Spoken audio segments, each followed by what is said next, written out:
3 Februari 2023. Bismillahirrahmanirrahim. Assalamualaikum warahmatullahi wabarakatuh. Waalaikumsalam warahmatullahi wabarakatuh. Yang kami hormati Bapak Kepala Sekolah beserta Ibu Wakil SD Islam Al-Azhar 10 Serang. Yang kami hormati Ibu Pengawas. Yang kami hormati Bapak Hairul Anwar dan Ibu Elis Anggunsari selaku narasumber pada kegiatan kita kali ini. Dan yang kami hormati Bapak Ibu Guru semua selaku peserta seminar. Alhamdulillahirabbil alamin. Wassalatu wassalamu ala asrofil anbiya'i wal mursalin Sayyidina wa maulana Muhammadin wa ala alihi wa sahbihi ajmain. Amma ba'du. Pertama-tama marilah kita panjatkan puji syukur kehadirat Allah Subhanahu wa taala yang mana pada kesempatan siang hari ini kita dapat berkumpul di tempat yang insya Allah dimuliakan oleh Allah Subhanahu wa taala dalam keadaan sehat walafiat. Selanjutnya, salawat beserta salam semoga tetap tercurah kepada junjungan kita Nabi besar Muhammad sallallahu alaihi wasallam, kepada keluarga, para sahabat, semoga senantiasa mendapatkan tempat yang paling mulia di sisi Allah Subhanahu wa taala. Amin ya rabbal alamin. Baiklah, kita buka acara ini dengan bersama-sama membaca lafaz basmalah. Bapak Ibu yang berbahagia, untuk kesempatan kali ini sebelum kita memasuki acara ini, yaitu seminar Diseminasi Budaya Positif, kita akan dengarkan terlebih dahulu prakata dari Bapak Kepala Sekolah kepada yang terhormat Bapak Sofyan Sauri MPD. Kami silakan. Bismillahirrahmanirrahim. Assalamualaikum warahmatullahi wabarakatuh. Alhamdulillahirabbil alamin. Alhamdulillahil muttaqin. Wa la udwana illa 'alal zalimin. Shalatu wassalamu ala asyrofil anbiya'i wal mursalin Sayyidina Muhammadin wa ala alihi wa sahbihi ajma'in. Yang sama-sama kita hormati Ibu Pengawas SD Islam Al-Azhar 10 Serang, Ibu Ratu Ibu Sipa SPD. Yang juga kita hormati Wakil Kepala SD Islam Al-Azhar 10 Serang, Ibu Masnina Juri. Yang kita hormati dan kita banggakan narasumber seminar pada siang hari ini, Pak Anwar dan Ulis, yang merupakan peserta calon guru berat angkatan 7 tahun 2022 dan 2023. Yang juga kita hormati Ibu Moderator, juga Bapak Ibu peserta seminar Diseminasi Budaya Positif di sekolah. Puji syukur selalu kita panjatkan kehadirat Allah Subhanahu wa taala karena karunia yang diberikan kepada kita semua, kita tetap memberikan kemampuan, kekuatan, kesabaran untuk melaksanakan kegiatan di sekolah yang kita cintai. Salawat serta salam semoga selalu terlimpah dan tercurah kepada baginda Rasulullah Sallallahu Alaihi Wasallam, panutan kita semua, terlebih dalam hal mendidik generasi yang akan datang. Bapak Ibu yang kami hormati, terutama kepada Pak Anwar dari Ulis atas nama sekolah, kami menyambut baik kegiatan ini. Adapun terkait dengan judul yang dipasang, diseminasi, kenapa bukan sosialisasi? Mungkin nanti Pak Anwar dan Ulis yang bisa menjelaskan, karena mungkin keduanya itu kan bersinonim sebenarnya. Tapi apa bedanya nanti beliau? Karena sepertinya ini ada pesan-pesan khusus yang akan disampaikan terkait kegiatan penyampaian informasi, sosialisasi tentang kegiatan budaya positif. Berikut strategi-strategi yang perlu dilaksanakan oleh kita semua sehingga kegiatan tersebut menjadi keseharian kita. Yang berikutnya, kepada Bapak Ibu kami juga ucapkan terima kasih karena sudah meluangkan waktunya untuk mengikuti kegiatan seminar kali ini. Mudah-mudahan buah dari kegiatan seminar ini akan menjadi pedoman dan menjadi bekal bagi kita untuk keseharian kita melaksanakan, membudayakan hal-hal yang positif, terutama untuk tumbuh kembang murid dan penguatan kegiatan pembelajaran di SD Islam Al-Azhar 10 Serang. Mudah-mudahan kegiatan ini dapat terlaksana dengan baik, dan Bapak Ibu jangan sungkan, jangan ragu untuk berdiskusi dan saling berinteraksi dalam rangka memperkuat kegiatan yang dilaksanakan oleh Pak Anwar dan Bu Lis, dan untuk keberlangsungan kegiatan yang baik di sekolah kita. Mungkin itu yang bisa kami sampaikan. Kurang lebihnya mohon maaf. Ada nomor wajib majmu'in. Assalamualaikum warahmatullahi wabarakatuh.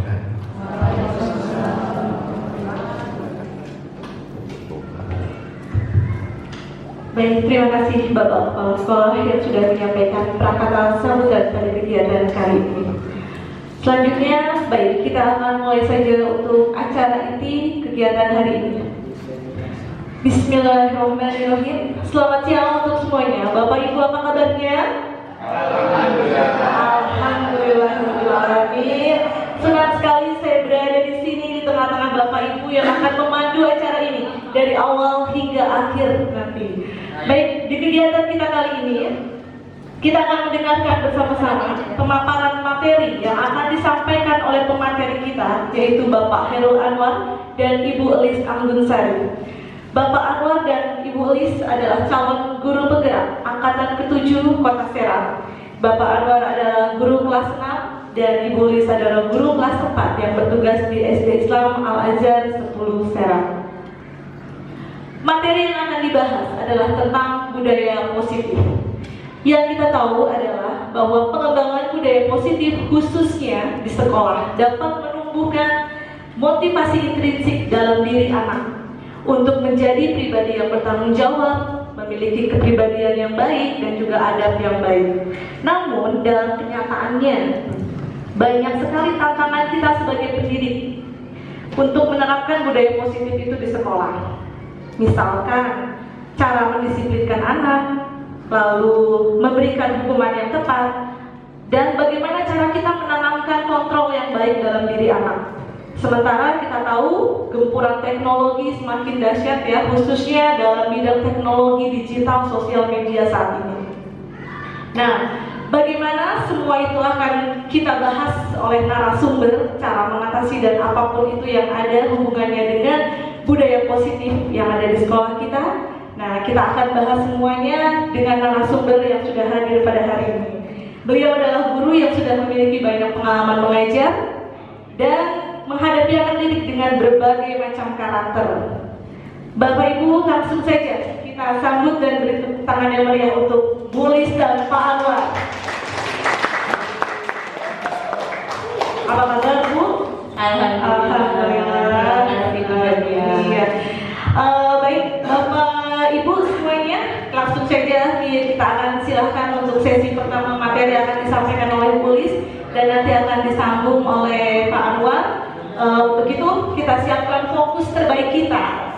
Kita sambut pembicara kita yang luar biasa, Bu Lis dan Pak Anwar.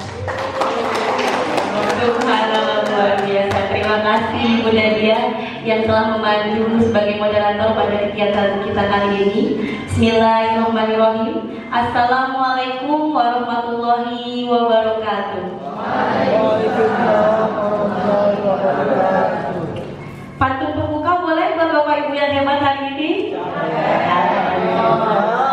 Cakep ya? Buah tomat berbuah lebat. Daun pepaya getahnya melekat. Salam hangat Bapak Ibu guru hebat. Semoga acara membawa manfaat. Terima kasih. Kalau saya sekarang berdiri bersama guru-guru yang luar biasa. Kami di sini sharingnya Bapak Ibu. Semoga apa yang kita lakukan pada kesempatan hari ini bermanfaat dan berkah untuk kita semua. Amin ya rabbal alamin. Yang kami hormati Bapak Kepala Sekolah SD Islam Al-Azhar 10 Serang, Bapak Sofian Sauri MPD. Yang kami hormati Ibu Asliha MPD, Ibu Wakil Kepala Sekolah SD Islam Al-Azhar 10 Serang. Ibu pengawas kita yang luar biasa, Ibu Ratu Iis, terima kasih hari ini sudah berkenan hadir. Dan tentu saja Bapak Ibu Guru SD Islam Al-Azhar 10 Serang yang mudah-mudahan hari ini berbahagia Bapak Ibu. Alhamdulillah. Apa kabarnya hari ini? Alhamdulillah, luar biasa Allah.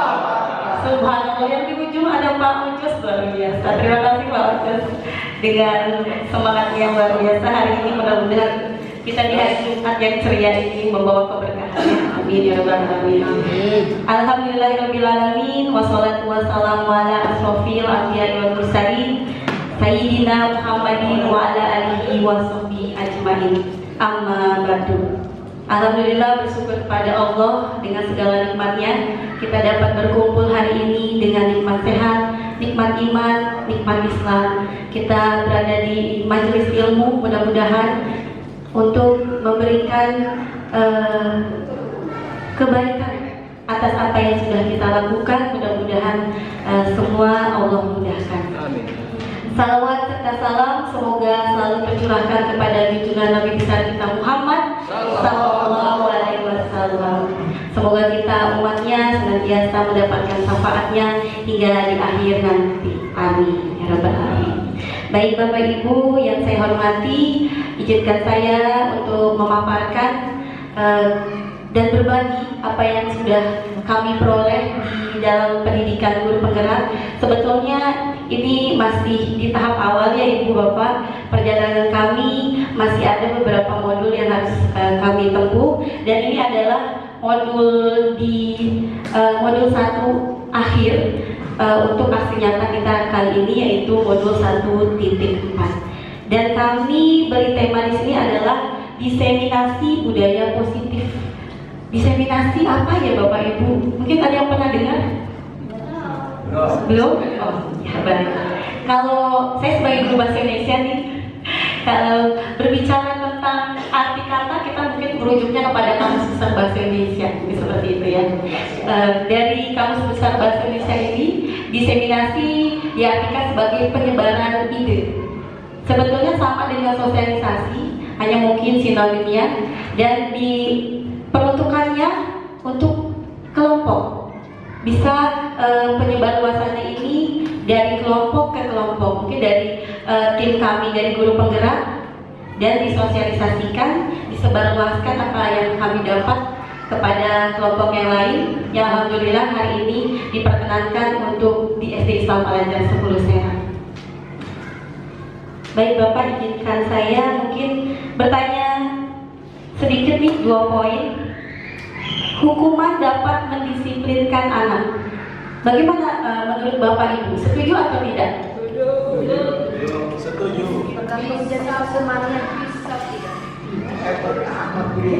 Luar biasa ya. Oke, baik. Ya, ada yang bilang setuju, ada yang bilang tidak setuju. Nah, ini yang mungkin akan kita bahas bersama dari kata positif. Ya, dari kata positif, apakah hukuman ini akan tepat untuk murid-murid kita yang tercinta, seperti itu ya. Mungkin nanti akan kita bahas di materi berikutnya. Lalu yang kedua adalah, apa itu budaya positif Bapak Ibu? Budaya yang baik. Yang bukan negatif. Ya, terima kasih Bunda Nunung. Kebiasaan yang baik, insya Allah subhanallah ya.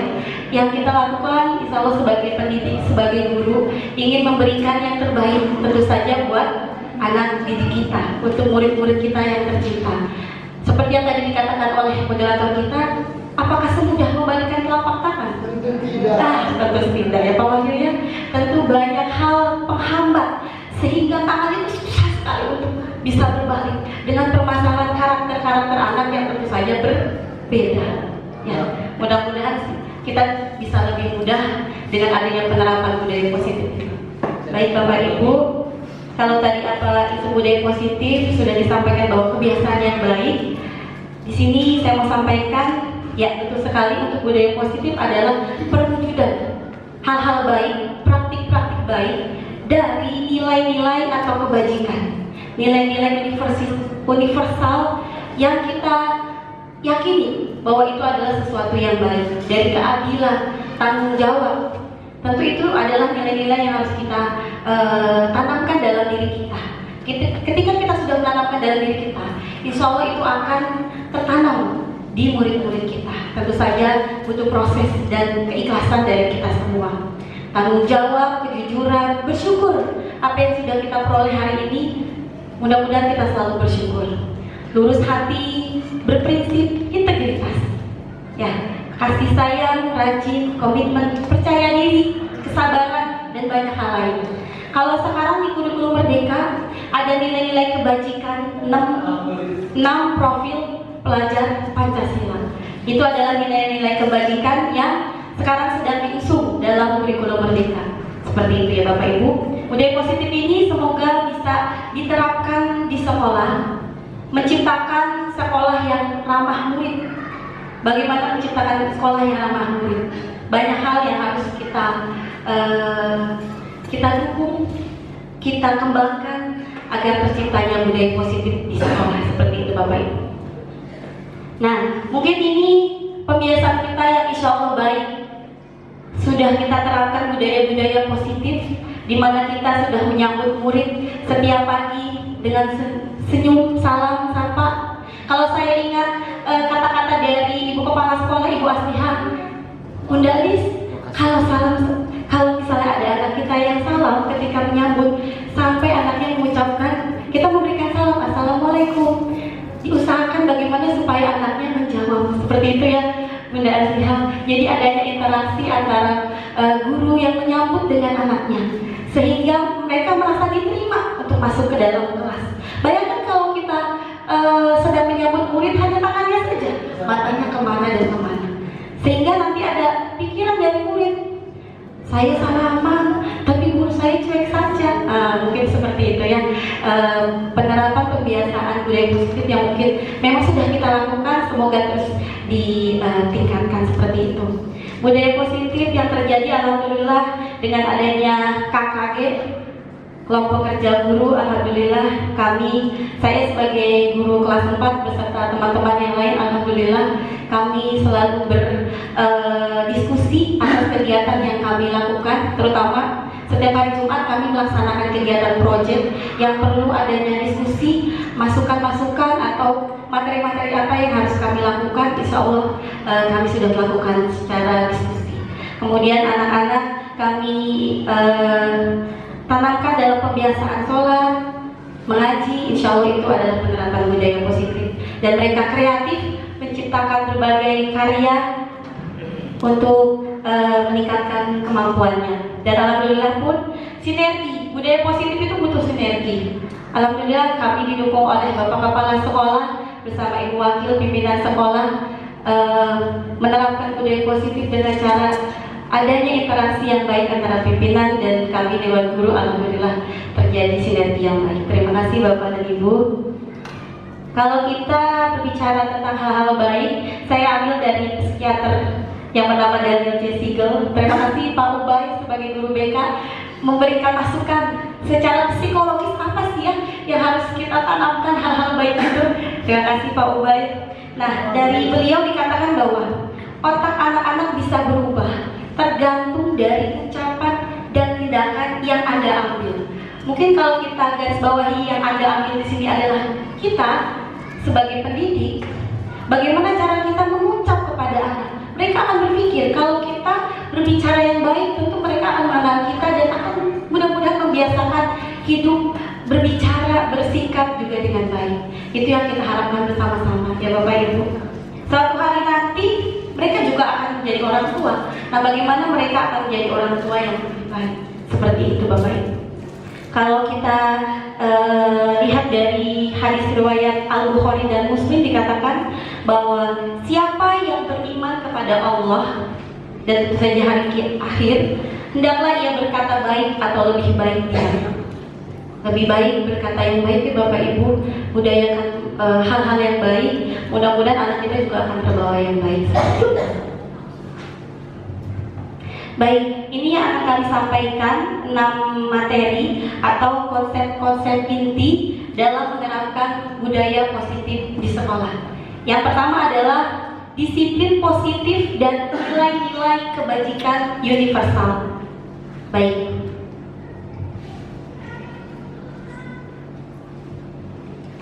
Baik, ini ada kegiatan kepalan tangan. Ada yang mau dengan saya sharing berdua? Saya mau mengepalkan suatu barang di tangan saya. Ada yang mau sharing? Bunda Dewi, Bunda dulu boleh? Diambil barang yang apa saja? Ya, boleh. Apa saja? Tapi jangan lihat. Ya, saya ngumpet dulu ya.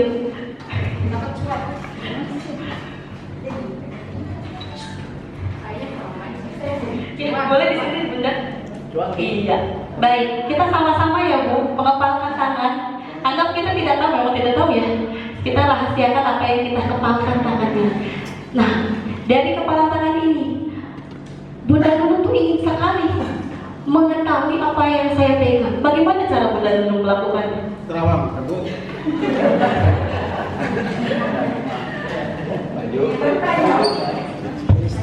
Oke, kalau sampai bertanya kan anak-anak kita ya, banyak cara yang dilakukan kan kalau menghadapi anak-anak kita ya.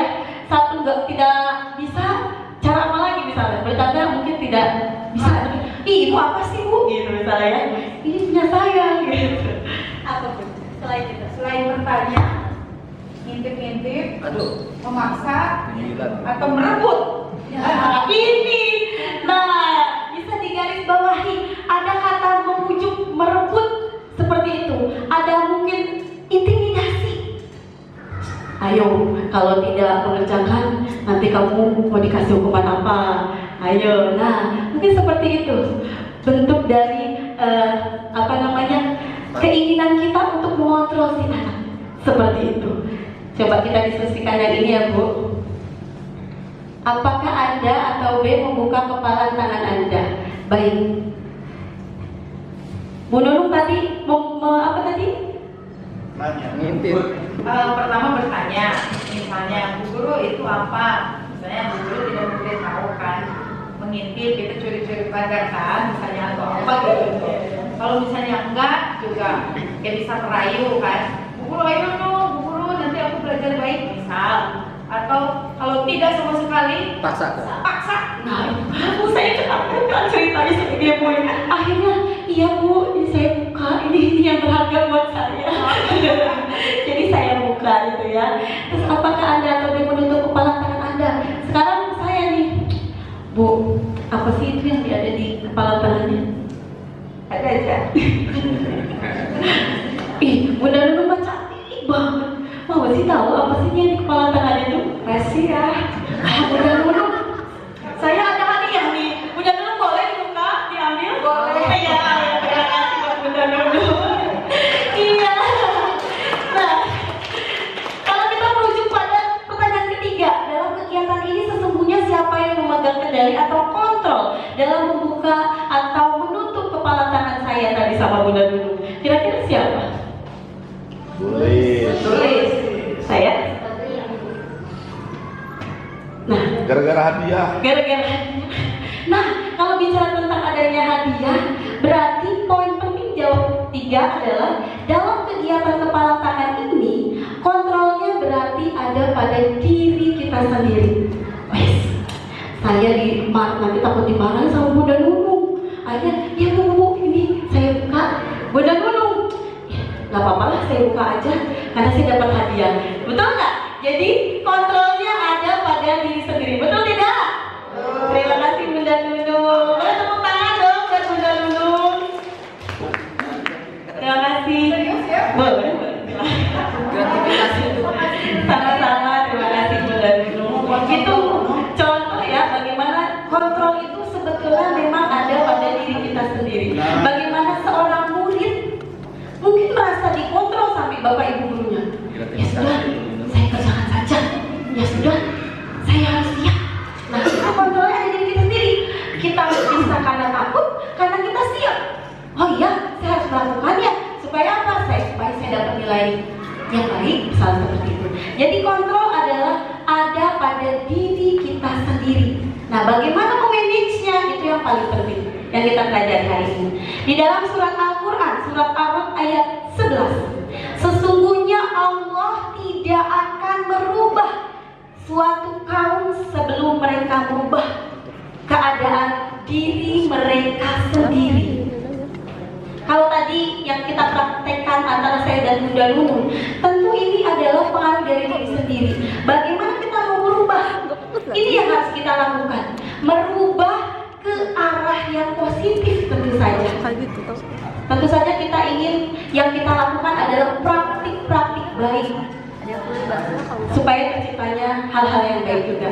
Terima kasih, selamat datang Ibu Pengawas Yayasan Pesantren Islam Manado Tuban, Ibu Sari, Bapak Uli, Pak Maman, terima kasih sudah berkenan hadir dalam kegiatan hari ini. Baik, sebagai Bapak Pendidikan Indonesia, kita kutip dari Ki Hajar Dewantara, merdeka. Merdeka itu artinya tidak hanya terlepas dari perintah, akan tetapi juga cakap buat memerintah diri sendiri. Bagaimana kita bisa menumbuhkan murid yang bisa cakap untuk memerintah diri sendiri untuk hal-hal yang positif seperti itu.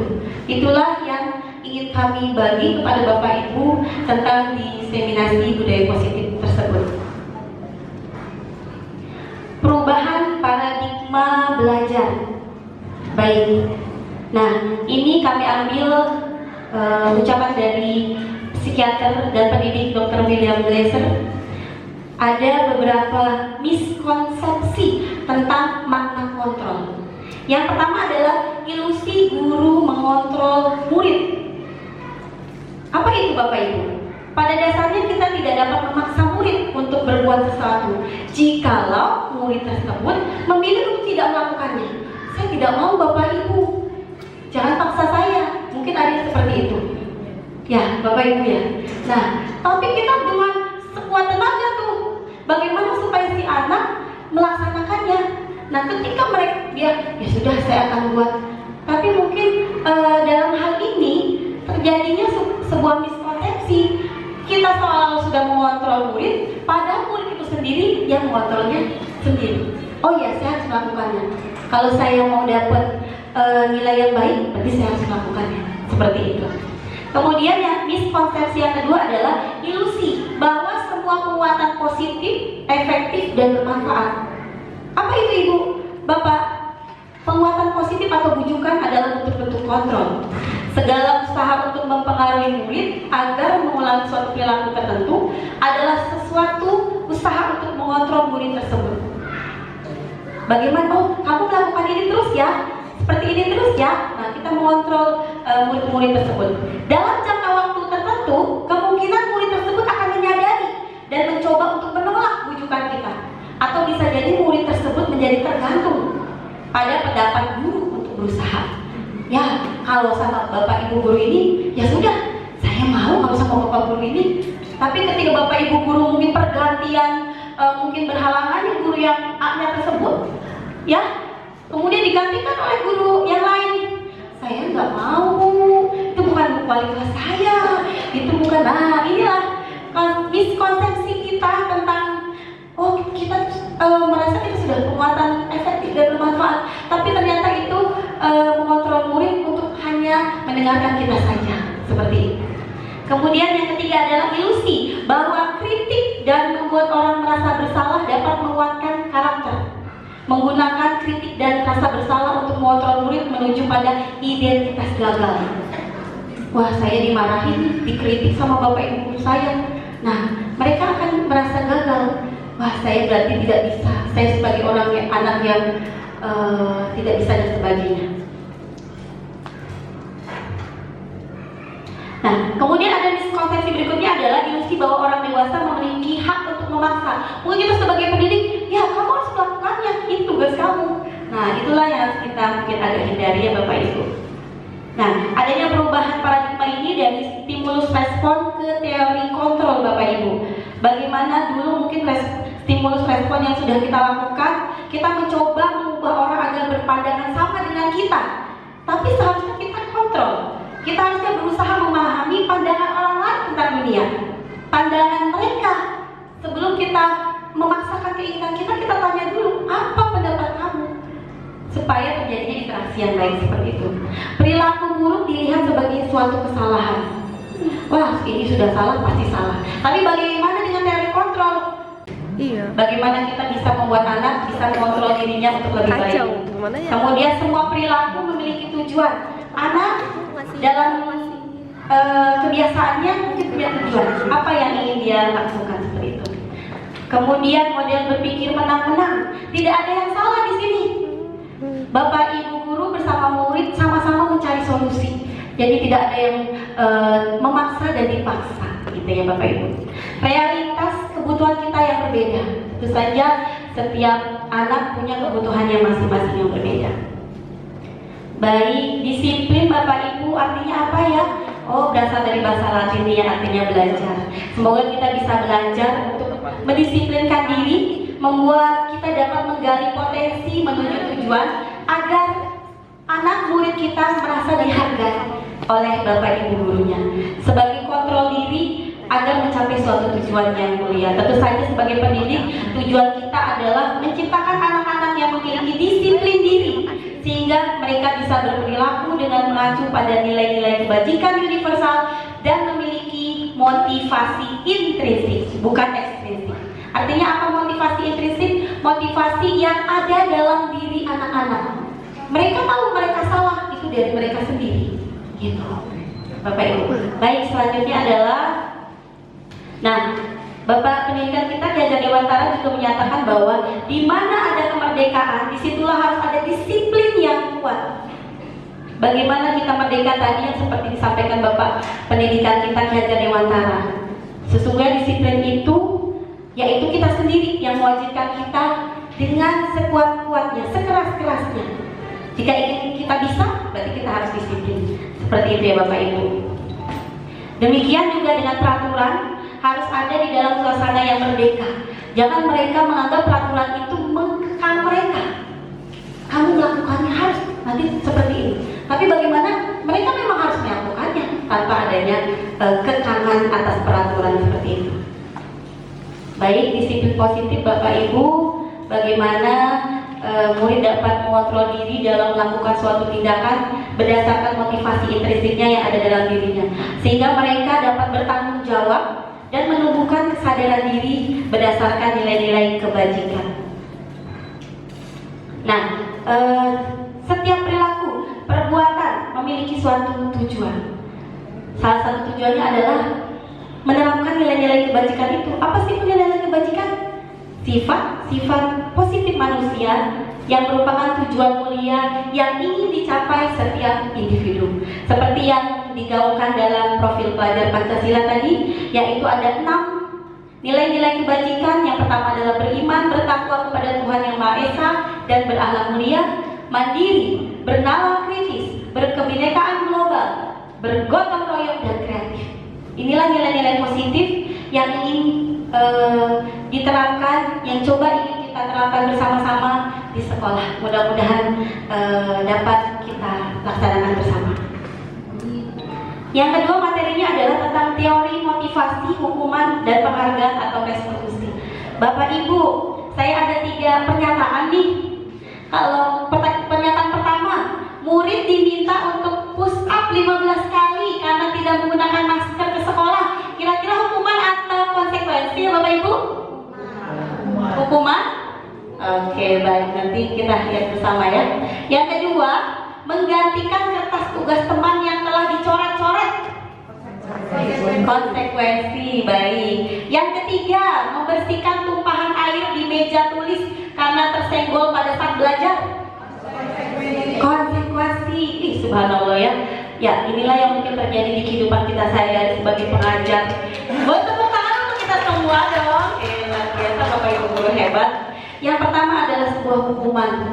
Artinya hukuman ini tidak memberikan nilai positif, tapi lebih memaksa. Silakan kamu pesan.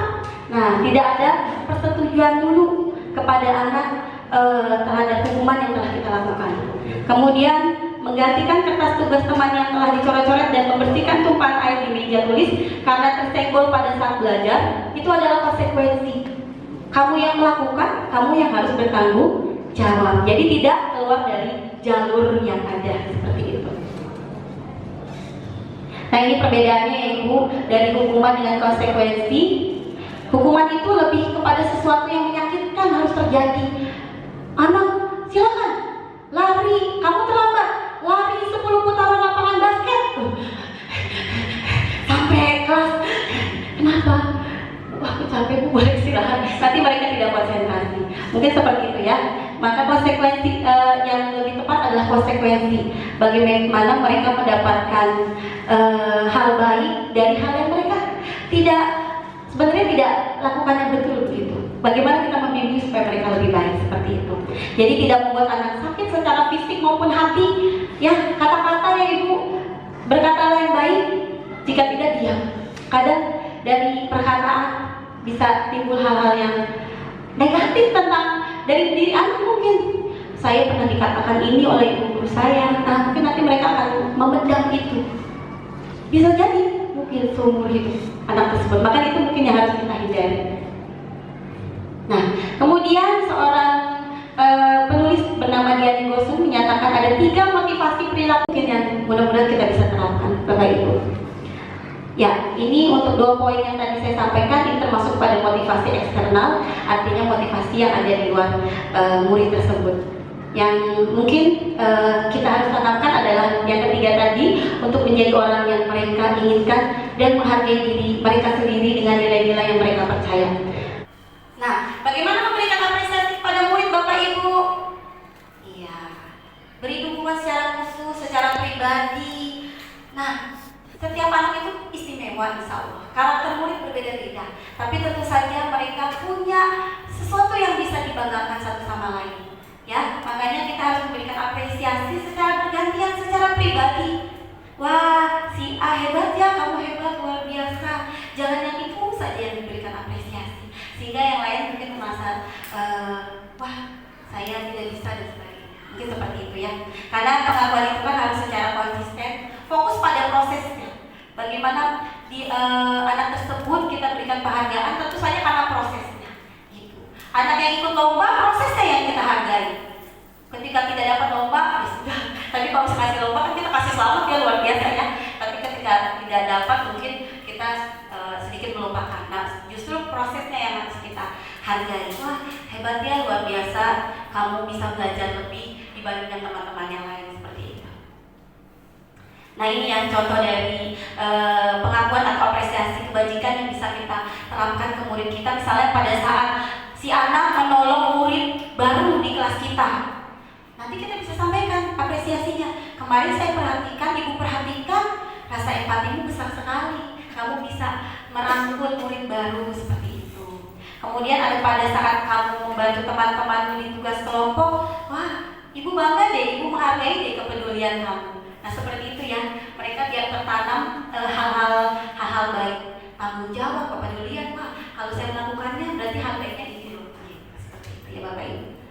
Perbedaan hukuman, konsekuensi, dan restitusi. Hukuman lebih bersifat tiba-tiba, tidak terencana. Kamu terlambat, silakan lari. Kalau konsekuensi lebih kepada kesepakatan. Ya, jadi kalau misalnya kamu terlambat, seperti apa ya konsekuensinya? Nah, seperti itu. Kemudian restitusi, ini yang diharapkan Bapak Ibu, restitusi proses menciptakan kondisi bagi murid untuk memperbaiki kesalahan mereka. Itu intinya. Bagaimana kita bisa memperbaiki kesalahan mereka? Bukan hanya sekedar hukuman atau konsekuensi, tapi bagaimana mereka bisa, ya saya tidak akan mengulanginya lagi. Seperti itu. Itu yang di dalam budaya positif ini yang ingin diterapkan adalah restitusi, perbaikan diri murid tersebut. Yes, restitusi itu. Restitusi itu bukan untuk menebus kesalahan, namun untuk belajar dari kesalahan sehingga si anak dapat berubah seperti itu. Memperbaiki hubungan dengan temannya lagi, ya mungkin antar teman anak bagaimana, nah bagaimana kita bisa memperbaikinya seperti itu. Fokus pada solusi. Apa nih solusi yang baik yang bisa kita lakukan untuk mengatasi, memperbaiki kesalahan murid tersebut? Yang ketiga Bapak Ibu adalah keyakinan kelas. Nah, bagaimana mewujudkan lingkungan yang aman dan nyaman terhadap murid satu sama lain? Tentu saja murid-murid harus punya keyakinan hal-hal apa yang harus dilakukan di dalam kelas maupun di dalam sekolah tersebut. Mengapa kita harus melakukan itu? Mengapa bukan peraturan, Bunda Lis? Saya sudah melakukannya di kelas 4 untuk keyakinan kelas ini. Kenapa bukan peraturan tapi keyakinan kelas? Ya, mungkin ilustrasinya adalah tentang penggunaan helm nih Bapak Ibu. pada saat mengendarai kendaraan roda 2 atau motor, mungkin nanti ada sanksi. Pengendara motor harus memakai helm. Tapi apa nilai keyakinan kelasnya? Nilai keyakinannya, mohon maaf. Nilai keyakinannya adalah keselamatan. Ya tentu saja saya harus memakai helm supaya saya bisa selamat. Seperti itu. Mungkin itu juga yang diharapkan untuk keseharian anak-anak. Mereka meyakini peraturan itu sebagai keyakinan. Seperti itu Bapak Ibu. Nah, guru berperan dalam terbentuknya keyakinan kelas berdasarkan kesepakatan bersama. Kita diskusikan bersama murid-murid kita, kelas impian kalian apa sih? Nah, ini Bapak Ibu, saya sampaikan ini contoh dari keyakinan kelas 4 ya Bapak Ibu. Sudah kami sosialisasikan di 4 kelas. Terima kasih Bunda Apa, Bunda Diah Pak Ferdi, wali kelas 4. Kami sudah membuat poster tentang keyakinan kelas. Nah, ini dilakukan pertama adalah diskusi, curah pendapat. Apa sih kelas impian kalian itu apa? Apa yang ingin kalian lakukan di kelas? Bu, apa sih Bu? Maksudnya seperti apa? Nah, mereka itu bingung awalnya.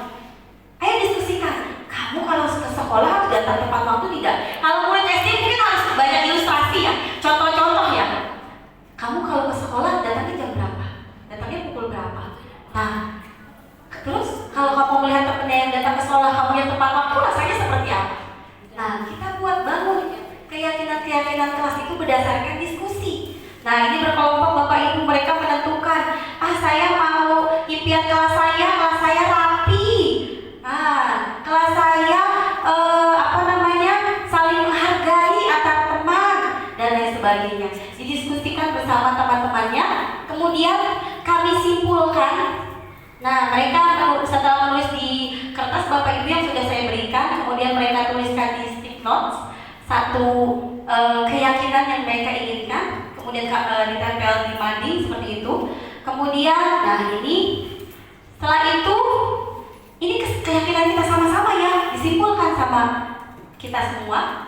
Berarti kita harus punya 6 poin. Harus bertanggung jawab, kreatif, sampai peduli kepada lingkungan. Nah, sudah setuju anak-anak? Nah, kesepakatan bersama tersebut akhirnya kita buatlah dalam bentuk poster seperti itu Bapak Ibu, dan kita tanda tangani bersama-sama dengan murid.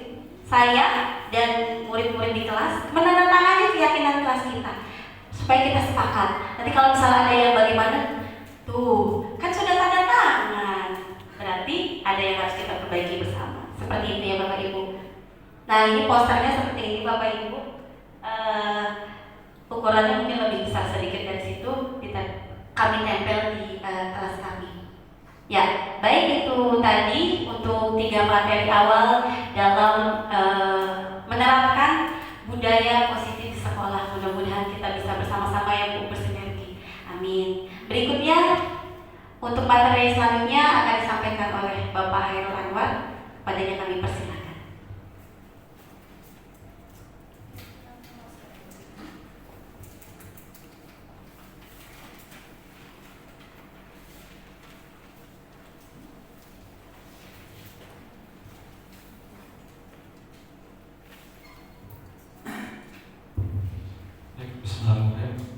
Assalamualaikum warahmatullahi wabarakatuh.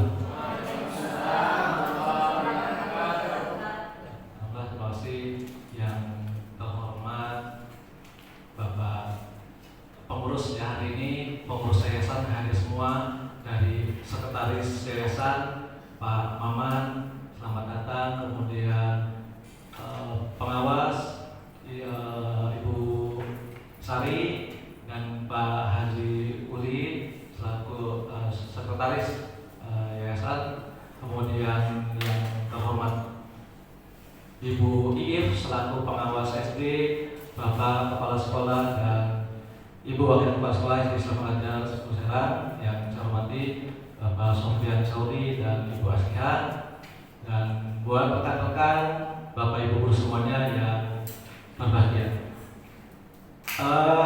Kalau tadi Bunda Aris diawali pantun, boleh pantun juga ya?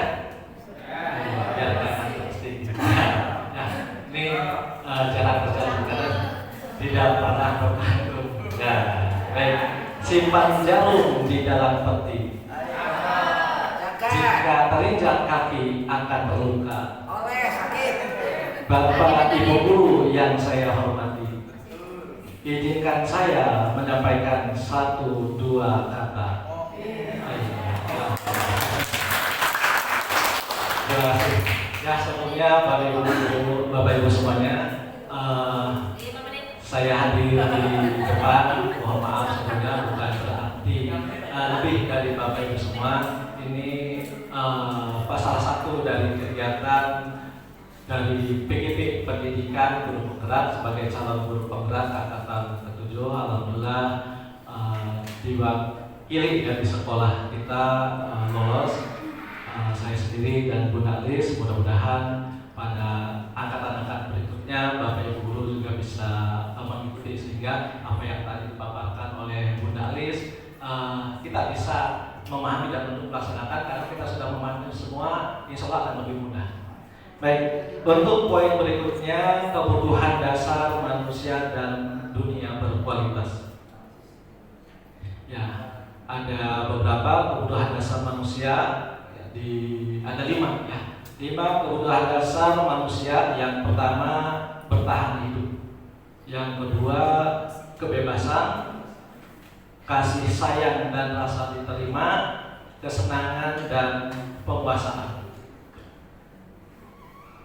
Kebutuhan untuk bertahan hidup ini merupakan kebutuhan bertahan hidup, misalnya kesehatan, ya, kemudian rumah, makanan, yang sebagaimana kita kalau di sekolah kan kita sudah belajar ya, kebutuhan ada primer, sekunder, tersier, ya ini di antaranya kebutuhan untuk bertahan hidup. Kemudian yang kedua berikutnya adalah kebutuhan kasih sayang dan rasa diterima.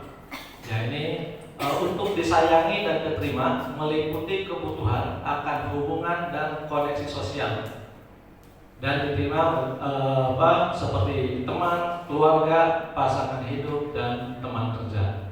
Kemudian ada kebutuhan penguasaan, yaitu kebutuhan pengakuan atas kemampuan.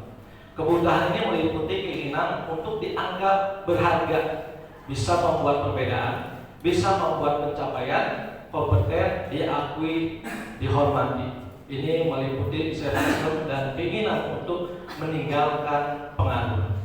Berikutnya kebutuhan yang keempat yaitu kebebasan, kebutuhan akan pilihan. Kebutuhan untuk bebas adalah kebutuhan akan kemandirian, otonomi, memiliki pilihan dan mampu mengendalikan arah hidup seseorang. Ya. Selamat datang pada Bapak Dirat, Pak Studio. Terima kasih sudah hadir. Ya, kita lanjutkan. Berikutnya adalah yang kelima, kebutuhan akan kesenangan. Ya, kebutuhan untuk merasa senang. Kebutuhan akan kesenangan adalah kebutuhan untuk mencari kesenangan, bermain, tertawa, yaitu merupakan kebutuhan kesenangan. Ini tidak hanya untuk anak murid ya, kebutuhan kita semua selaku manusia ya, sebagai murid, sebagai guru, ya ini yang harus kita penuhi. Ya, mungkin kalau salah satu dari kelima ini tidak terpenuhi, sudah dapat kita rasakan ya bagaimana kalau kita mungkin bekerja kurang nyaman, kemudian di sekolah juga anak murid juga kebutuhannya tidak terpenuhi. Mungkin ada anak murid yang mengganggu temannya, misalkan mengambil itu bukan tanpa tujuan. Ya, pasti semua yang dilakukan itu memiliki tujuan. Ya, salah satunya untuk memenuhi kebutuhan dari 5 tadi. Apakah itu untuk makanan, ya misalkan tertinggal sehingga mengambil makanan temannya, ya dan sebagainya. Baik, kemudian berikutnya adalah dunia berkualitas. Ya, dunia berkualitas adalah tempat khusus dalam pikiran Anda, tempat Anda menyimpan gambaran presentasi dari semua yang Anda inginkan. Ini bisa berisi orang-orang, hal-hal dan apa saja yang terbaik dalam hidup Anda dan membuat Anda merasa bahagia dan terpenuhi kebutuhan dasar Anda. Menurut Dr. William Glasser menyebutkan seperti semacam album foto keluarga yang isinya tidak akan terlalu banyak, ya, hanya akan terdiri dari beberapa hal saja yang sangat signifikan dan benar-benar terbaik dalam hidup yang membuat hidup Anda menjadi lebih bermakna. Kebutuhan dasar bersifat lebih umum dan universal, sedangkan dunia berkualitas lebih unik dan personal. Baik, berikutnya yaitu 5 posisi kontrol guru. Ya, di sini ada 5 posisi. Ya, kita Bapak Ibu guru di sini ada penghukum, ada sebagai teman, ada pembuat merasa bersalah, ada pemantau dan manajer. Kira-kira Bapak Ibu guru di mana coba? Ya, dalam menangani temuan-temuan, ya entahkah itu misalkan ada anak yang terlambat, ada anak yang berkelahi, ya kan kita sering ya menemukan kasus-kasus kejadian-kejadian. Nih kira-kira nih Bapak Ibu di mana? Manajer. Iya, ya baik, kita kupas satu-satu. Alhamdulillah kalau sudah manajer, insya Allah nih semuanya sudah terbaik apa yang kita lakukan. Ya, tepuk tangan buat semuanya. Ya, ini satu kasus ya adik yang terlambat hadir di sekolah. Kalau misalkan posisi kontrolnya sebagai penghukum, ya ini biasanya guru tersebut ini nada suaranya tinggi, ya kan? Suaranya tinggi, matanya melotot, ya. Kemudian jari juga nunjuk-nunjuk, ya untuk nggak nyolong matanya, bahkan sampai menghati. Ya ini ciri-ciri sebagai guru yang mengambil posisinya penghukum. Ya, misalkan ada tadi ya, terlambat lagi, pasti terlambat lagi, selalu datang terlambat. Kapan bisa datang tepat waktu? Ya, ini coba kita introspeksi diri, tanyakan pada diri kita masing-masing, ya apakah itu pernah kita lakukan kepada anak didik kita? Ya, bagaimana perasaan murid bila guru berbicara seperti itu? Ya, pada suatu saat murid ya pada datang terlambat. Ini kemungkinan yang terjadi. Kemungkinan murid akan marah dan menjadi pendendam atau bersifat agresif ya apabila diperlakukan sebagai penghukum oleh bapak ibu gurunya. Kemudian bisa saja ya sesudah duduk murid ini akan coret-coret buku, meja tulis, ya suka menemukan kan? Tapi ini tidak, yang coret-coret kan tidak masih ya. Tapi ini salah satu ininya ya. Kemudian yang lebih buruk lagi, bisa saja yang dilakukan murid tersebut sepulang sekolah, nih murid melihat motor bapak ibu guru atau mobilnya, ini akan digores kendaraannya dengan paku, ya karena saking dendam, ya mungkin kepada gurunya, ya kan karena dongkolnya mungkin bisa saja melakukan, ya. Nih sebagai penghukum. Berikutnya yaitu posisi kontrol yang kedua, pembuat merasa bersalah. Biasanya ciri-cirinya nada suaranya memelas, halus, sedih, bahasa tubuhnya merapat pada anak, ya, lesu. Kemudian contohnya, adik, kamu ini bagaimana ya? Kamu sudah janji dengan ibu tidak akan terlambat lagi. Kamu kenapa senang sekali mengecewakan ibu? Ibu benar-benar kecewa sekali. Ya. Jadi kekecewaan tersebut itu membuat anak merasa bersalah. Ya, hasilnya ya bagaimana perasaan murid bila ditegur seperti tadi ya. Murid akan merasa bersalah telah mengecewakan ya bapak ibu gurunya, dan murid akan merasa menjadi orang yang gagal dan tidak sanggup membahagiakan orang lain. Kadang-kala sikap seperti ini lebih berbahaya dari sikap penghukum yang tadi, ya, karena emosi akan tertanam ya rapat di dalam murid. Murid menahan perasaan. Tidak seperti murid dengan guru penghukum, di dalam murid bisa menumpahkan amarahnya walaupun secara agresif tadi. Murid tertekan seperti ini adalah tiba-tiba bisa meletus amarahnya dan bisa menyakiti diri sendiri atau orang lain. Ini apabila kita selaku bapak ibu guru ya posisinya ini membuat merasa bersalah. Ya, jadi ini lebih berbahaya lagi dari posisi yang pertama tadi. Astagfirullah. Mudah-mudahan ini tidak terjadi pada kita semua. Baik, yang ketiga ini adalah posisi kontrol sebagai teman. Ya, ini biasanya banyak ya. Ini nada suaranya ramah, akrab, ya biasa sambil bercanda, bahasa tubuhnya ini merapat pada murid, mata senyum ya jenaka. temannya, adik, ayolah, bagaimana sih kamu? Kemarin kamu sudah janji kepada bapak bukan? Kenapa terlambat lagi? Sambil tertawa ya, sambil bercanda ini. Kemudian ya sudah, tidak apa-apa, duduk dulu. Nanti Pak Guru bantu. Ini bisa ya sambil senyum dan sebagainya. Bagaimana perasaan murid jika diperlakukan posisi sebagai teman oleh bapak ibu gurunya? Hasil yang akan tertanam kepada murid ini, murid akan merasa senang dan akrab ya, karena enjoy ya, diperlakukan oleh gurunya sebagai teman ya, nyaman. Ini termasuk dampak yang positif.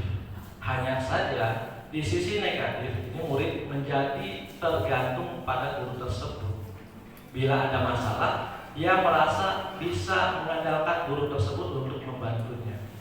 Akibat lain, posisi sebagai teman, jadi Adi hanya berbuat sesuatu bila yang menyuruh adalah gurunya. Ya, belum tentu berlaku yang sama dengan guru atau orang lain. Ya, jadi kan ada guru kan di sini mungkin perlakuannya beda-beda ya. Ada yang tadi sebagai teman, jadi kan guru biasanya lebih dekat karena wah udah diperlakukan. Ini ya, hasil-hasil dari posisi kontrol. Kemudian yang keempat yaitu posisi kontrol sebagai pemantau. Ini ciri-cirinya: nada suara datar, bahasa tubuh yang formal. Contoh, guru, adik, tahukah kamu jam berapa kita mulai? Tahu Pak, kita mulai. Kamu selama 15 menit, apakah kamu sudah mengerti konsekuensi yang harus dilakukan bila terlambat? Paham Pak, saya harus tinggal kelas pada jam istirahat, nanti akan mengerjakan tugas tertinggalan saya, katanya. Kalau sebagai posisi guru, ya benar. Nanti pada jam istirahat kamu harus tinggal ya, untuk di kelas untuk menyelesaikan tugas yang tertinggal tadi. Saya tunggu, kata bagusnya. Hasilnya bagaimana yang diperoleh pada murid? Ini murid akan memahami ya konsekuensi. Jadi kalau sebagai pemantau itu guru, bapak ibu guru itu jadi berpatokannya kepada konsekuensi tadi, ya mengacunya pada konsekuensi atau aturan-aturannya tadi. Ya. Ini harus dijalankan karena telah melanggar salah satu peraturan sekolah. Guru tidak menunjukkan suatu emosi yang berlebihan, menjadi marah atau membuat bersalah. Murid tetap dibuat tidak nyaman atau dengan harus tinggal kelas pada jam istirahat untuk mengerjakannya tadi. Jadi sebagai pantau karena kesepakatan tadi harus mengerjakan, jadi anak tadi yang lain istirahat sehingga tidak mengikuti istirahat karena harus menanggung konsekuensinya tadi. Dan yang terakhir yaitu posisi sebagai manajer. Ya, sebagai manajer ini nada suaranya tulus, bahasa tubuh tidak kaku, yang mendekat ke murid. Ya. Pada posisi manajer, suara guru ini sebaiknya tulus, tidak perlu marah, tidak perlu meninggikan suara, apalagi menunjuk-nunjuk ke murid. Ya. Kemudian berkata pinggang atau bersikap seolah-olah menyesal, tambah sedih untuk berat murid maupun bersendak gurau menempatkan diri sebagai teman murid. Fokus ada pada murid, bukan untuk membahagiakan guru atau orang tua. Murid sudah mengetahui adanya suatu masalah dan sesuatu perlu terjadi. Bila guru mengambil posisi pemantau, guru akan melihat apa konsekuensinya, apa peraturannya.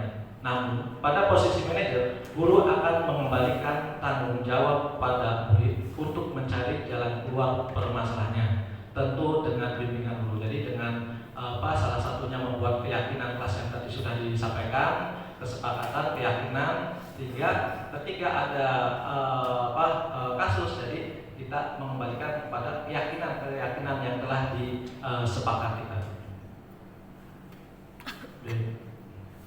Ini untuk yang 5 posisi kontrol yang sebagai manajer ya. Perlu bagi guru berada posisi manajer dalam menjalankan kedisiplinan serta mampu melakukan pendekatan segitiga restitusi agar menjadi tumbuh pada diri adalah motivasi internal. Jadi motivasinya dari diri sendiri, bukan orang lain, bukan karena hadiah, bukan karena sanksi. Ya, ada aturan-aturan, tapi dari hati ya, dari keyakinan tadi. Makanya perlu dibuat keyakinan supaya munculnya dari diri sendiri. Ya, dengan posisi manajer ini, guru telah menerapkan filosofi pendidikan dari Ki Hajar Dewantara, yaitu menuntun. Yang menuntun murid sebagai manajer bagi dirinya sendiri untuk mendapat bertanggung jawab dan menemukan solusi atas permasalahannya sendiri, sehingga tercipta identitas sukses dan identitas positif, bukan identitas gagal yang tadi sudah digambarkan oleh Bunda Aris. Ya, ini berikutnya adalah segitiga restitusi. Ya, ini praktek yang sudah dilakukan. Ya, ini melibatkan guru BK ya, yang dilakukan oleh Bunda Aris ya. Ini lanjutkan apa itu yang dimaksud dengan restitusi ya. Tadi sudah disinggung ya. Segitiga untuk restitusi adalah proses menciptakan kondisi bagi murid untuk memperbaiki kesalahan mereka, sehingga mereka bisa kembali pada kelompok mereka dengan karakter yang lebih kuat. Nah, restitusi juga merupakan proses kolaboratif yang mengajarkan murid untuk mencari solusi untuk masalah mereka, dan membantu murid berpikir tentang orang seperti apa yang mereka inginkan yang menjadi tujuan mulia, dan bagaimana mereka harus memperlakukan orang lain. Ini berdasarkan dosen 2004 ya. Segitiga restitusi. Jadi di dalam restitusi ini ada tahapan-tahapannya. Guru yang memposisikan diri sebagai manajer ini menggunakan segitiga restitusi dalam menyelesaikan masalah. Yang pertama yaitu menstabilkan identitas, kemudian validasi tindakan yang salah, dan menanyakan keyakinan agar murid dapat mandiri dan bertanggung jawab. Ini tadi tahapannya ya, tahapan dari segitiga restitusi yang menstabilkan, kemudian memvalidasi tindakan yang salah, kemudian menanyakan keyakinan. Ya, pastinya ini sebelumnya kita sudah membuat keyakinan. Ya. Untuk membuat anak yang merasa gagal karena berbuat salah menjadi positif terhadap dirinya, ini menstabilkan identitas ini ciri-cirinya. Ini perkataan guru diantaranya adalah berbuat salah itu hal yang manusiawi. Tidak ada manusia yang sempurna. Bapak Ibu juga pernah berbuat kesalahan hal yang sama. Kita pasti bisa menyelesaikan permasalahan ini. Bapak Ibu tidak tertarik untuk mencari tahu siapa yang benar, siapa yang salah. Bapak Ibu lebih tertarik untuk menyelesaikan masalah. Kalau kamu menyalahkan dirimu sendiri terus-menerus, apakah kamu bersikap baik pada dirimu sendiri? Ini ciri-ciri dari menstabilkan identitas ya, dari segitiga restitusi tadi. Berikutnya validasi tindakan yang salah. Jadi setelah yang pertama, yang kedua adalah memvalidasi ya tindakan-tindakan yang tadi yang salah. Ini membantu murid mengenal ya, untuk mengenali basic ya, kebutuhan dasar yang ingin dipenuhinya ketika melakukan kesalahan tadi ya. Pada dasarnya setiap tindakan manusia itu memiliki tujuan ya, untuk memenuhi tadi yang 5 dasar kebutuhan manusia tadi. Ya, ini ciri-cirinya biasanya perkataan dari memfasilitasi. Kamu bisa saja kan melakukan hal yang lebih buruk, tetapi kamu tidak melakukannya kan. Kemudian kamu pasti punya alasan mengapa melakukannya. Apa yang penting bagi kamu? Kamu boleh tetap berusaha menjaga sikap itu, tetapi tambahkanlah sikap yang lain, yang baru, yang lebih baik. Maukah kamu belajar secara lain untuk mendapat yang kamu butuhkan tanpa harus memukul?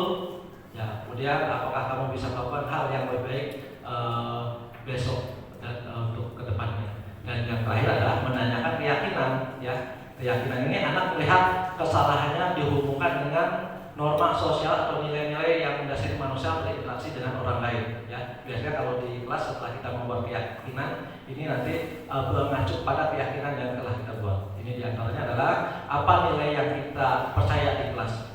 Kemudian nilai-nilai universal apa yang telah kita sepakati. Kamu ingin jadi anak seperti apa? Apa yang kamu rasakan ketika kamu melakukan itu? Kamu menjadi orang yang seperti apa? Itu ciri-ciri pertanyaan untuk menanyakan keyakinan. Ini contoh yang telah dilakukan dalam kegiatan restitusi. Kansa, tadi saat Bunda Lis sedang menerangkan, Bunda Lis melihat Kansa sedang mencoret-coret meja. Mengapa hal itu bisa terjadi? Ya Bu, maaf, tadi saya iseng. Oh, selain iseng? Saya sedang senang menggambar Bu, menggambar adalah hobi saya sekarang. Oh begitu. Bunda Lis juga punya hobi. Namun hobi itu harus menjadi penyemangat kita, bukan menjadi masalah. Nah, Kansa tahu tidak sekarang masalahnya apa? Iya Bu. Baiklah, Bunda Lis di sini bukan mencari siapa yang salah. Kamu pasti melakukan itu punya alasan ya? Iya Bu, menggambar menjadi hobiku sekarang. Wah, pasti seru ya bisa menggambar sesuai dengan keinginan. Tentu saja Bu. Baik, sekarang kalau kita kembali pada keyakinan kelas yang sudah kita sepakati. Nah, tindakan coret-coret meja seperti yang Kansa lakukan itu kira-kira sesuai tidak dengan keyakinan kelas kita? Tidak Bu, saya tidak menjaga kebersihan kelas. Kamu meyakini tidak dengan menjaga kebersihan berarti itu penting buat kamu? Tentu saja Bu, dengan menjaga kebersihan kelas, kegiatan belajar di kelas akan tentu saja lebih nyaman. Betul sekali. Nah, ketika kamu bisa memperbaiki masalah ini, kamu akan menjadi orang yang seperti apa? Saya akan menjadi orang yang bertanggung jawab Bu. Wah, bagaimana rasanya menjadi orang yang bertanggung jawab? Tentu saja saya bangga Bu. Baiklah, sekarang Kansa tahu tidak apa yang harus Kansa lakukan untuk memperbaikinya? Iya Bu, Kansa menyadari bahwa mencoret-coret meja itu tidak baik. Kansa minta maaf ya Bu, Kansa akan bertanggung jawab dan Kansa akan menghapus coretan di meja. Kansa sekali lagi minta maaf ya Bu, Kansa akan membeli buku gambar untuk Kansa menggambar. Alhamdulillah, Bunda Lis senang mendengarnya. Kansa boleh lanjutkan pembelajaran ya? Terima kasih Bu. Sama-sama. Kansa pasti bisa lebih baik lagi. Semangat! Semangat! Semangat! Oke. Jadi ketika ada permasalahan-permasalahan tadi ya kepada anak, jadi kita melakukan segitiga restitusi tadi ya dalam penanganannya dan mengembalikan kepada keyakinan. Baik, alhamdulillah untuk materi telah selesai. Mohon maaf atas segala kekurangan. Selanjutnya saya serahkan kepada moderator. Terima kasih. Wassalamualaikum warahmatullahi wabarakatuh. Waalaikumsalam warahmatullahi wabarakatuh. Berikan tepuk tangan yang meriah untuk dua pembicara kita. Terima kasih Bu Lis dan Pak Anwar yang telah memaparkan materi yang luar biasa inspiratif ya Bapak Ibu. Sebelum saya tutup, silakan kepada dua pembicara untuk bisa memberikan closing statement. Bapak Ibu Pak Anwar atau Bu Lis untuk bisa memaparkan kata penutup. Baik, terima kasih. Wah, luar biasa. Boleh tepuk tangan buat kita semua. Subhanallah, semangatnya luar biasa. Mudah-mudahan apa yang kita lakukan hari ini dari kata positif supaya mempositifkan diri kita sendiri. Minimal itu ya Bapak Ibu. Ya, sebelum kami tutup, boleh refleksi dulu ya. Mungkin ada yang bisa membantu saya menjawab beberapa hal apa yang sudah kita lakukan hari ini. Mudah-mudahan bisa ada sesuatu yang menggembirakan, memberikan senyuman positif buat kita semua. Kayaknya yang senyumnya manis nih Bu Asliha ini. Boleh dong ke depan. Ya Bu, minta izin buat hasil kita yang terhebat ini luar biasa. Boleh hadiah lagi ya? Baik, Ibu mudah-mudahan bisa mewakili teman-teman yang lain. Refleksi kita, apa yang mudah-mudahan kami sampaikan, sharing kita kali ini ada sesuatu yang bukan hanya bisa saya dan Pak Anwar dapatkan di kegiatan pendidikan, tapi bisa kami sharing bersama-sama Bapak Ibu. Ibu, punten untuk pertanyaan pertama, hal baru apa yang mungkin Bapak Ibu atau Ibu Asliha dapatkan telah mengikuti kegiatan diseminasi hari ini? Baik, terima kasih Bu Lis. Subhanallah, luar biasa dua pemateri hari ini ya. Tapi saya nanti jawabnya di nomor 1 aja ya. Boleh, boleh. Ya, dari sekian materi yang saya catat, ada 5 posisi kontrol guru. 33 tahun saya mengajar, sepertinya saya itu adalah mix dari kelima kontrol guru itu. Jadi kadang marah sambil nunjuk-nunjuk, ya. Yang guru-guru kelas pasti tahu ya. Tapi tapi kadang-kadang juga menghibah, merasa anak bersalah. Mrs. Lee sedih deh kalau kayak gini kalian. Orang tua kalian juga pasti sedih kalau begini. Kan membuat anak merasa bersalah ya. Ternyata hal itu salah. Selama ini saya pikir biar mereka berpikir, oh kayak gini berarti mama aku sedih, guru aku sedih. Tapi ternyata itu salah, bahkan lebih kejam dari guru penghukum. Masya Allah. Selama ini saya telah membuat menjadi murid-murid saya merasa bersalah. Ya, banyak hal yang lainnya. Mudah-mudahan dari pertemuan hari ini, pemateri yang luar biasa ini, saya bisa mengambil posisi yang terakhir sebagai manajer. Dan kita semua bisa menjadi guru manajer. Terima kasih Bu Liz, ya, luar biasa. Banyak hal yang saya ambil. Terima kasih Mas Liha. Iya, mungkin apa yang tadi sudah disampaikan tentang posisi kontrol memang mungkin kita alami bersama ya Bapak Ibu. Kita belajar sama-sama agar apa yang kita lakukan betul-betul memerdekakan murid seperti itu. Baik, yang kedua, apa sih Bapak Ibu perasaannya nih mengikuti kegiatan ini dalam terutama mengenai makna disiplin dan motivasi intrinsik anak.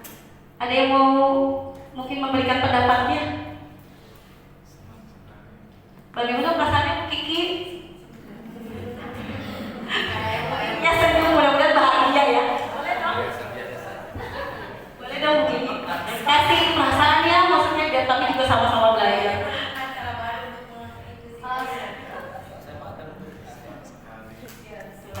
Terima kasih kesempatannya. Ya, mungkin sama ya dengan Bu Asliha tadi. Saya menghadapi anak dengan berbagai karakter itu, saya berpikir bahwa setiap anak pasti penanganannya terhadap anak yang berbeda. Kalau anaknya yang halus, ya tentu kita nggak boleh kamu nih ya begini, nggak boleh. Nah jadi kita harus juga. Tapi kalau anaknya yang rada mungkin aktif, kita harus nada suaranya ditinggikan atau dengan berbeda. Itu yang saya pikirkan awalnya. Oh ternyata berbeda-beda. Termasuk kasus saya di sekolah, di kelas pun anak ini dikasih hukuman tidak peduli, dikasih punishment juga tidak peduli. Yang dia inginkan ya saya maunya begini sesuai saya apapun. Akhirnya saya ikut ke dunia dia juga agar dia bisa mengikuti apa yang saya inginkan. Dan ternyata ini salah ya Bu Liz. Jadi kita harus menjadi ibaratnya wadah di mana anak tersebut harus merasa dirinya bahwa hal ini salah, bahwa melakukan ini salah, dan saya harus melakukan ini. Kalau saya tidak melakukan ini maka saya seperti ini. Jadi intinya anak harus punya keyakinan seperti yang disampaikan oleh Bu Liz, sehingga muncul dalam dirinya bahwa saya dipengaruhi ini ya bukan karena bu guru, bukan karena hukuman, bukan karena punishment ya, tapi karena diri saya sendiri yakin bahwa ini adalah yang benar. Selama ini saya melakukannya itu karena dunia anak itu dunianya berkompetisi, jadi saya melakukan silakan berkompetisi. Ada yang sangat berkompetisi pagi-pagi datang, tapi ada yang nggak peduli. Saya mau nggak ngaruh nih mau dikasih hadiah mau apa, ada yang seperti itu. Tapi ternyata itu justru salah ya. Terima kasih atas ilmunya yang luar biasa dari Bunda Liz dan Pak Anwar. Semoga menginspirasi buat kita semua dan menjadi motivasi buat kita untuk mendidik anak lebih baik lagi. Terima kasih Bu Liz. Terima kasih Bu Kiki. Insya Allah ya tadi kalau bicara salah dan tidak, insya Allah tidak ada yang salah. Kita niatnya tulus ya kepada anak-anak. Kalaupun prosesnya kita dulu mungkin penghukum merasa bersalah, insya Allah ini untuk anak-anak kita sendiri. Dan bagaimana kita bisa memanage diri kita untuk dapat mengontrol diri dan tentu saja murid kita. Ini seperti itu ya Bapak Ibu, tidak ada yang salah dan benar di sini ya. Semuanya niatnya lillahi ta'ala karena murid-murid kita. Baik, Bapak Ibu ingin tadi posisi kontrol guru ya.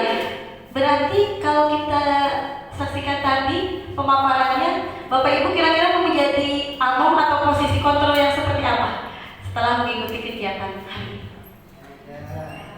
Manajer ya, setuju ya, sepakat ya? Sepakat Bapak Ibu?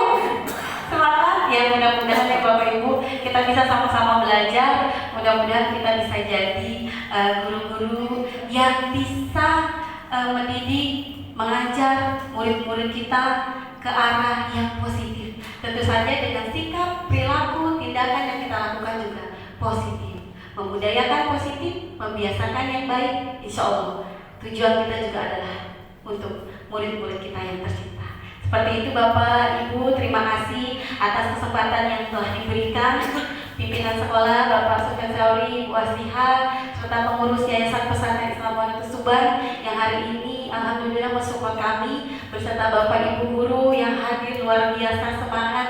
Mudah-mudahan yang kami sharing hari ini, yang kami bagi hari ini bukan sesuatu yang kita ingin lihat salah dan benar, mana yang paling betul dan sebagainya, tapi kita belajar untuk bisa terbuka terhadap hal yang baru sehingga kita akan bisa memudahkan yang baik, ya. Perubahan teknologi yang baru apakah akan mendapatkan manfaat yang baik? Insya Allah kalau kita gunakan di jalan yang baik. Seperti itu ya Bapak Ibu. Mudah-mudahan semoga Allah meridhoi kita semua. Bapak Ibu, sebelum ditutup oleh moderator, boleh patung penutup Bapak Ibu? Boleh. Terima kasih. Bunga mekar di perbukitan, sawah luas di pedesaan. Terima kasih untuk perhatian. Mohon maaf Bapak Ibu kalau ada kekeliruan. Iya, terima kasih Bapak Ibu. Baik, terima kasih Ibu Lis dan juga Pak Anwar. Baiklah, hadirin yang berbahagia, alhamdulillah rangkaian acara hari ini sudah terlaksana dengan baik. Terima kasih kami ucapkan serta apresiasi setinggi-tingginya untuk pembicara kita yang telah berbagi ilmu, dan saya juga mengapresiasi kepada seluruh audiens yang telah hadir dan menyimak dengan antusias. Beri aplaus yang meriah untuk kita semua. Baiklah, saya selaku moderator pamit undur diri dan mohon maaf atas segala kesalahan. Kita tutup dengan bersama-sama membaca lafaz hamdalah. Wabillahi taufiq wal hidayah. Wassalamualaikum